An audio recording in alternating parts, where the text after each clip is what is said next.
Hello student. आज के video में हम स्टडी करने जा रहे हैं non steroidal anti inflammatory drug. Non steroidal anti inflammatory drug क्या होते हैं, क्या यूजेज है इनके, इनके मैकेनिज्म ऑफ एक्शन क्या है, इनका क्लासिफिकेशंस क्या है और हमें कौन कौन सी ड्रग्स यूज करनी जो है इसमें हमें स्टडी करनी है।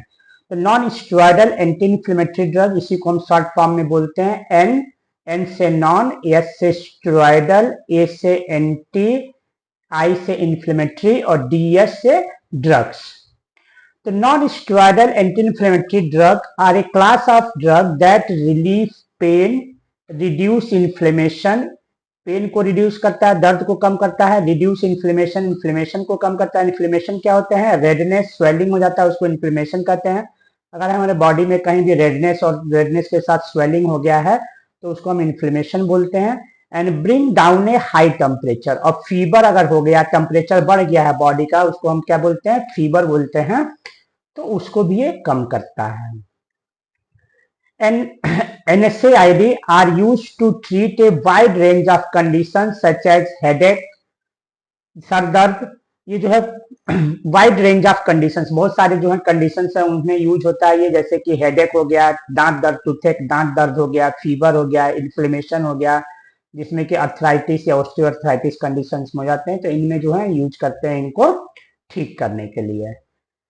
NSAID work by blocking the production of prostaglandin, prostaglandin के सिंथेसिस को जो है ब्लॉक कर देता है, जो है जिसके कारण जो कि रिस्पॉन्सिबल होते हैं प्रोस्टाग्लैंडिन, थ्रोम्बोजेन A2, ल्यूकोट्राइन्स, ये सभी जो है इन्फ्लेमेशन के लिए क्या है?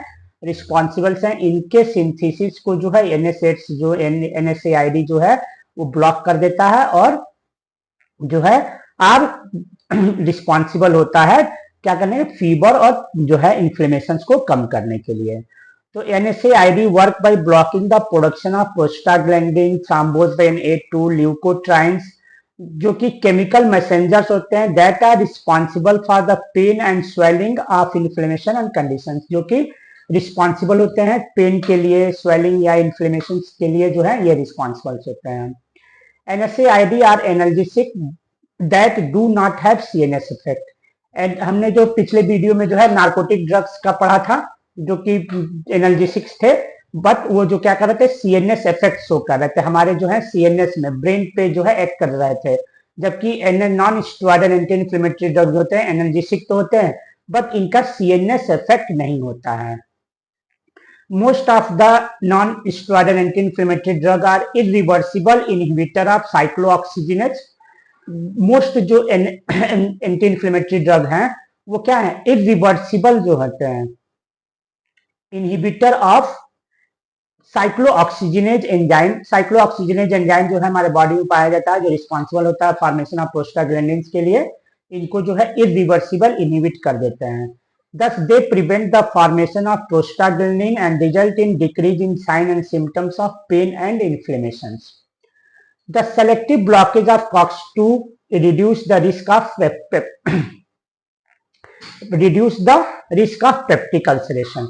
ये जो हमारा साइक्लोऑक्सीजनेज एंजाइम होता है ये दो तरह का होता है, COX-1 और COX-2। तो COX-1 जो होता है वो रिस्पॉन्सिबल होता है हमारे जो गैस्ट्रिक म्यूकोसा है उसको प्रोटेक्ट करने के लिए रिस्पॉन्सिबल होता है, और दूसरा जो है COX-2 जो होता है वो रिस्पॉन्सिबल होता है इन्फ्लेमेशन और पेन के लिए। तो हमारे जो एंटी इन्फ्लेमेटरी ड्रग होते हैं जो नॉन सेलेक्टिव होते हैं वो क्या करते हैं? COX-1 और COX-2 दोनों पे एक्ट करते हैं। तो अगर COX-1 पे एक्ट करते हैं तो क्या करते हैं? हमारे गैस्ट्रिक म्यूकोसा को डैमेज कर देते हैं, जिससे कि क्या हो जाता है? गैस्ट्रिक अपसेट हो जाता है, ब्लीडिंग होने लगती है। और कुछ जो ड्रग होते हैं वो सेलेक्टिवली जो है क्या करते हैं? COX-2 पे जो है एक्ट कर कर जो है हमारे पेन और इन्फ्लेमेशन को कॉज करते हैं। तो जो सेलेक्टिव COX-2 इनहिबिटर्स होते हैं वो COX-1 को इनहिबिट नहीं करते हैं, और इस कारण से जो है वो अगर उसको हम देते हैं तो पेप्टिक अल्सर का चांसेस नहीं होता है, यानी कि उनमें गैस्ट्रिक अपसेट या पेप्टिक अल्सर नहीं होता है। अब प्रोस्टाग्लैंडिन की सिंथेसिस कैसे होती है? देखिए, जैसे कोई टिश्यू में इंजरी होती है हमारे, तो वो जनरेट करता है जो हमारे मेम्ब्रेन फास्फोलिपिड्स हैं, उससे जो है एंजाइम जो है फास्फोलाइपेज A2 एंजाइम्स के प्रेजेंस में एरिकिडोनिक एसिड बन जाता है। एरिकिडोनिक एसिड जो है वो कन्वर्ट हो जाता है साइक्लोऑक्सीजनेज एंजाइम के प्रेजेंस में प्रोस्टाग्लैंडिन्स में, PGH2 में, और जो है लाइपोऑक्सीजनेज एंजाइम के प्रेजेंस में ये जो है लाइपोऑक्सीजनेज हमारे लंग्स में पाए जाते हैं, ये ल्यूकोट्राइन्स बना देते हैं जो कि रिस्पॉन्सिबल होता है ब्रांको कॉन्स्ट्रिक्शन के समय, ब्रांको कॉन्स्ट्रिक्शन के लिए। अब ये प्रोस्टाग्लैंडिन जो होता है पीजीएच2 जो है कन्वर्ट हो जाते हैं प्रोस्टासाइक्लिन पीजीआई2, प्रोस्टाग्लैंडिन पीजीई2, पीजीडी2, पीजीएफ2 अल्फा, थाम्बोजेने2, ये रिस्पॉन्सिबल होते हैं पेन इन्फ्लेमेशन के लिए और फीवर के लिए।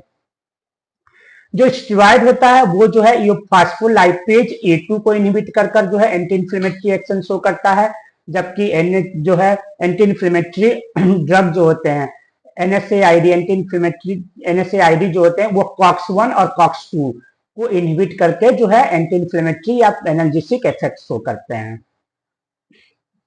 तो हमने यहाँ देखिए बताया है स्टेरॉइड इनहिबिट फास्फोलाइपेज ए, ये देखिए ये फास्फोलाइपेज ए को A2 को इनहिबिट कर देगा तो ये जो है एंटी इन्फ्लेमेटरी एक्शन शो करता है, जबकि NSAID एंटी इन्फ्लेमेटरी देखिए non steroidal anti inflammatory drugs जो होते हैं वो कॉक्स को इनहिबिट करते हैं और decrease the production of prostaglandin.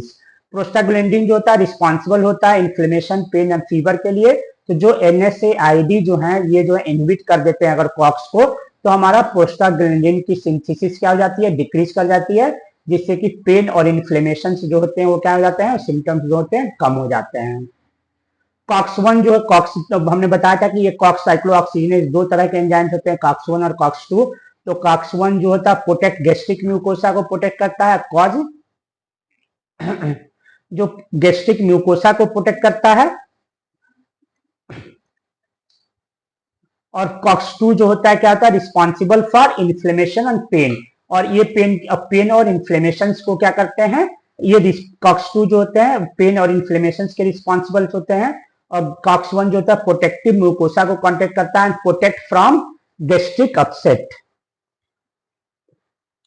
ये क्या होगा, प्रोटेक्ट फ्रॉम गैस्ट्रिक म्यूकोसा को प्रोटेक्ट करेगा, तो क्या होगा अगर हम कोई NSAIDs लेते हैं जो सेलेक्टिव जो नॉन सेलेक्टिव है वो क्या करेगा COX-1 और COX-2 दोनों को इनहिबिट कर देगा। तो COX-1 को अगर इनहिबिट कर देता है तो गैस्ट्रिक म्यूकोसा को क्या कर देता है, ये जो है डैमेज कर देता है, जिससे कि क्या होता है जो है एसिडिटी हो जाती है, गैस्ट्रिक अल्सर होने की चांसेस होती हैं, ब्लीडिंग होने लगता है। अगर सेलेक्टिव जो है हम सेलेक्टिव COX-2 इनहिबिटर लेते हैं तो केवल जो है इन्फ्लेमेशन जो काज हो रहे थे उनको रोकता है, जबकि जो है COX-1 को ये जो है नहीं इनहिबिट करता है, जिससे कि क्या होता है हमारा गैस्ट्रिक म्यूकोसा जो प्रोटेक्ट करता है और एसिडिटी कॉज नहीं होती है।